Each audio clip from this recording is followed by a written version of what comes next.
কংগ্রেস ভবনে আমাদের অ্যাভেলেবেল কংগ্রেস নেতা নেত্রীদের আমরা বৈঠক করছি, কারণ ইন্ডিয়া ত্রিপুরা দুইটি আসনে লড়াই করছে, একটাতে বামপন্থী, একটাতে কংগ্রেস, এবং এই দুইটি আসনে কিভাবে বিজেপিকে পরাস্ত করা যায় এই নিয়ে আমরা আলোচনা হচ্ছে।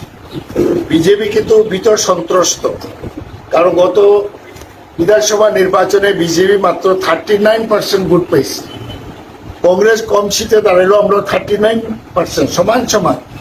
আইপিএফি একটা এমএলএ জিতছে, তার জন্য 40%, 60% কিন্তু বিজেপি বিরোধী ত্রিপুরা রয়েছে, যার কারণে প্রধানমন্ত্রী, স্বরাষ্ট্রমন্ত্রী ভাবিত কি হয়। এবং এখানে বিজেপির পদ্মচিহ্ন অথচ দাঁড়িয়েছে মথার মানুষ।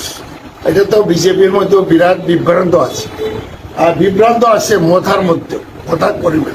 তো এইসব ব্যাপার নিয়ে আমরা আলোচনা করছি, কিভাবে আমরা এই নির্বাচনে আমরা বিজেপিকে পরাস্ত করা যায়।